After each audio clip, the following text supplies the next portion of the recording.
संग्रहणी रोग के बारे में। एक ऐसा रोग जो अपने आप में ही एक ऐसी समस्या क्रिएट करता है शरीर के अंदर, ना खाया पिया ठीक से रह पाता है, दर्द बेंतहा होता है और एक अलग तरीके का इन्फेक्शन भी बनने लगता है, और एक तरह देखा जाए तो पूरी बॉडी बैठ जाती है अगर ये रोग हो जाए तो। इस रोग का कारण क्या मानते हैं आप, और ये कैसे, इसकी शुरुआत कैसे होती है? जब आपको जीभ अच्छा टेस्ट देते हैं, परांठा, भटूरे और अड़ंगा जब खाएंगे तो लीवर उसको पचाता नहीं है जी। लीवर पचाएगा नहीं तो पैंक्री इंसुलिन नहीं बनाएगी और पेट में जाके सड़ेगा। सड़ करके गुर्दे पे, तिल्ली पे बहुत बुरा असर डालता है, खून बढ़ना बंद हो जाता है। अब ये आपने कुछ खाया पिया और थोड़ी देर में भाग गए लोटा लेके, ये संग्रहणी का रोग हो जाता है। और इसका इलाज पूरे संसार के अंदर कहें कि आयुर्वेद में, यूनानी में, होम्योपैथी में, नेचुरिका में है तो बिल्कुल नहीं है, ये मैं गारंटी से कहता हूँ। परंतु मेरे आश्रम में इसका उपचार 24 घंटे में कंट्रोल है। अब संग्रहणी के रोगी को अड़ंगा खाना बिल्कुल बंद करना, पानी पीना वो भी इतना गर्म होना चाहिए कि उंगली को मामूली सा गर्म लगे, और घटाघट नहीं पीना। एक गिलास पानी पीने में 15 से 20 मिनट का टाइम लगाना। अब इसके उपचार में 3 चीजें चलेंगी। यदि आपके पास बेल का पेड़ है तो कच्चा पक्का फल जैसा भी ले लें। यदि कच्चा फल है, पका नहीं है, तो उसको तोड़ करके या तो आग में भून लें या पानी में उबाल लें। फिर उसके बाद उसका अंदर का गुद्दा निकालें। वो गुद्दा, बीज और एक से जाली सी होगी वो निकाल दें। गुद्दे को बिल्कुल अच्छी तरह फेंट लें। 10 ग्राम गुद्दा तो 1 ग्राम भांग के पत्ते पीस के मिला लें। 10 ग्राम उसमें धनिया पीस के मिलाना, और ये आपकी रोटी होगी। अब इसको चाहे आप दूध में घोल के पिए, चाहे पानी में घोल के शरबत की भांति पीना, तो इससे आपको रोकथाम होगी। जैसे आप कुछ लेते ही फट भाग जाते थे, वो भागना कम हो जाएगा। 3-3 घंटे बाद 4 खुराकें एक दिन में लेनी है, और इसके अलावा कोई चीज़ नहीं लेनी। पानी जब पीना, हल्का गर्म पानी पीना, उसमें लहसुन, प्याज, अदरक का रस मिला के पीना। यदि रस निकालने की सुविधा नहीं है तो लहसुन, प्याज, अदरक छील करके छोटे छोटे पीस करके मुंह में डालें, और पानी मुंह में भर के उसको चबाते जाएं, पानी पीते जाएं। 1 गिलास पीने में आधा घंटा लगा दें इसमें तो। और यदि रस निकाला है तो आप 20 मिनट में पी सकते हैं। अब आपके संग्रहणी रोग पे ऐसे रोकथाम लगेगी जैसे नदी में बांध बांध के उसके गेट बंद कर दिए और पानी नीचे जाना बंद हो गया, पानी पीछे रुकना शुरू हो गया। ऐसे आपका खाया पिया पचना शुरू हो जाएगा और आंतों में जाके वो रुकेगा नहीं।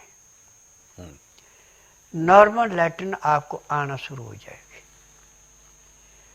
और मेरे पास ऐसे संग्रहणी के रोगी हर महीने 10 से 15 आते हैं। किसी को 1 महीना दवाई खिलानी पड़ती है, किसी को 1.5 महीना, और ठीक होके दवाइयाँ बंद हो जाती है। और ऐसे मेरे आश्रम में नियम है कि बुधवार की मैं छुट्टी रखता हूँ, गुरुवार से लेके मंगलवार तक नाड़ी परीक्षण करता हूँ। नाड़ी परीक्षण में पैर के तलुए से सिर के बाल तक की MRI, CT scan, x ray, ultrasound, ECG, sonography, सब कुछ 5 सेकंड में हो जाते हैं। उसमें जो भी कमी शरीर के अंदर पाई जाती है वो सब दवाइयाँ दी जाती हैं, किसी एक अकेले रोग की दवाई नहीं दी जाती। और इन दवाइयों का वजन 15 किलो से लेकर 20 किलो के बीच का होता है। और ये रोग को ऐसे काटती हैं जैसे पकी हुई फसल को किसान खेत से काटता है। अब इसके परहेज जो है बड़े सख्त हैं। जब दवाई दी जाती है तो उसके साथ पर्चे दिए जाते हैं, उस पर परहेज लिखे होते हैं। और ऐसे भी यहाँ आश्रम में रोगियों को पहले बताया जाता है कि दवाई तब लेना, पहले परहेज देख लो बाहर। परहेज निभा सकते दवाई ले लो, परहेज नहीं निभा सकते दवाई मत लो। क्योंकि मैं नाड़ी वैद्य हूँ, मैं जड़ी बूटियों से इलाज करता हूँ। आज मुझे 10,000 जड़ी बूटियों की पहचान है जिनसे मैं दवाइयाँ बनाता हूँ। ये दवाइयाँ रजिस्टर्ड है, पेटेंट है, इनका साइड इफेक्ट कोई नहीं है। और मेरी अपनी फार्मेसी, उसमें दवाइयाँ बनती हैं। और दवाई भी केवल उसी रोगी को दी जाती है जिसका नाड़ी परीक्षण होता है। बिना नाड़ी परीक्षण के किसी को दवाई नहीं दी जाती। और रोगी जब दवाई नियम से खाता है, परहेज करता है, तो 10 से 15% आराम तो हर एक को मिलता है। जिसका भाग अच्छा उसको 20 से 25% आराम भी मिल जाता है। 15 दिन की दवाई से 50 से 60% आराम मिलता है। 1 महीने में रोग समाप्त होता है, दवाइयाँ बंद हो जाती। मेरे आश्रम की दवाई सारी उम्र नहीं खानी पड़ती।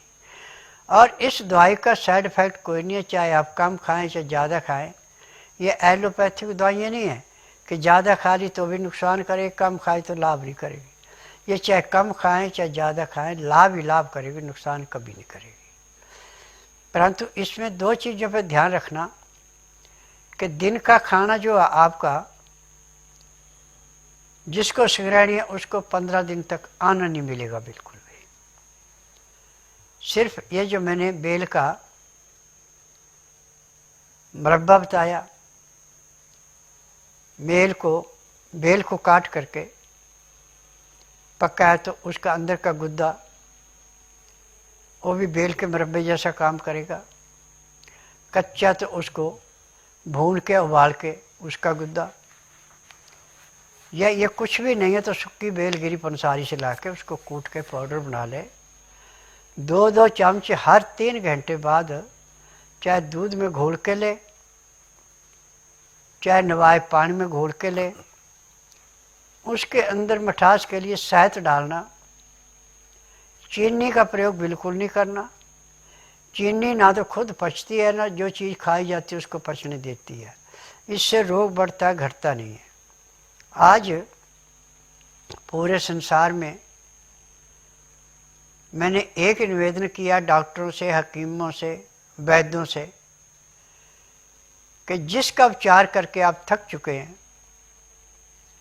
जो रोग आपके कंट्रोल से बाहर है, उस रोगी को आप बुधवार छोड़कर गुरुवार से लेकर मंगलवार के बीच में मेरे आश्रम में लाइए। जिस दिन लाना उस दिन रात्रि 10 बजे तक खिला पिला के, दातन कूड़ा करा के, बड़ी इलायची उसको मुंह में चूसने के लिए दे दें। सुबह जब तक मैं नाड़ी परीक्षण नहीं करूं, 1 बूंद भी पानी पीने को या कुछ खाने को नहीं देना। 9 से 10 के अंदर रोगी का नामकरण कराना। 10 से 12 में नाड़ी परीक्षण करूँगा। नाड़ी परीक्षण में पैर के तलुए से सिर के बाल तक की MRI, CT scan, x ray, ultrasound, ECG, sonography सब कुछ 5 सेकंड में होगा। उसमें जो भी कमी शरीर के अंदर पाई जाएगी सब दवाइयाँ दी जाएंगी। दवाइयाँ खाने की हैं, दवाइयाँ पीने की हैं, मालिश करने के तेल हैं, आँख में, नाक में, कान में डालने की दवाइयाँ, दांत मंजन है, ये सब जड़ी बूटियाँ हैं। और ये दवाइयाँ रजिस्टर्ड है, पेटेंट है, इनका साइड इफेक्ट कोई नहीं है। मेरी अपनी फार्मेसी है, उसी में दवाइयाँ बनती हैं।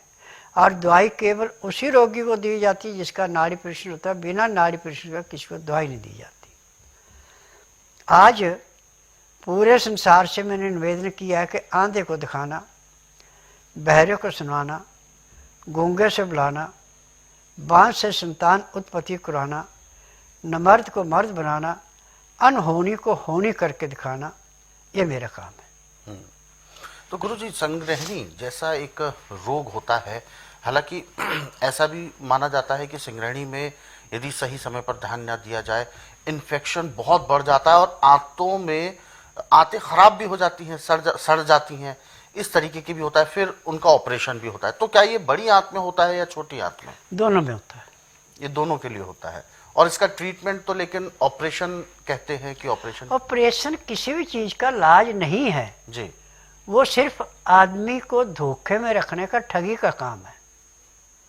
लेकिन अगर सड़ा हुआ या खराब अंग कोई भी है शरीर के अंदर, वो शरीर में ही रहता है, तो ऐसा माना जाता है कि वो और ज्यादा ऐसा परेशान नहीं करता है। बेल संसार की वो वस्तु है जो गले हुए को साफ करके जैसे पहले था वैसे का वैसे बना देता है। अच्छा, गले हुए को भी ठीक कर देती है। बिल्कुल। तो बेल जो है ये सुखाने के लिए ये किस मौसम में हमें मिल सकती है? देखिए, बेल अप्रैल से लेके जून तक लगता है। जब इसमें पेड़ में नई पत्तियां आती हैं तो उस टाइम इसमें फूल आके फल लगना शुरू होता है, जो है बिना कलम का बेल है, जिसको जंगली बेल बोलते हैं। ये फल जाके जुलाई अगस्त में लगता है और मई जून जुलाई में पकता है। और जो कलमी है इसका छिलका भी पतला है, ये लग तो जाता है अप्रैल से लेके मई जून के बीच में। और अगस्त के लास्ट में, सितंबर में, अक्टूबर में कच्चे बेल को छील करके टुकड़े करके सुखाया जाता है। वो बेल की कचरी कहलाती है। और इसी में इसका मुरब्बा भी बनाया जाता है, इसमें इसकी कैंडी बनाई जाती है।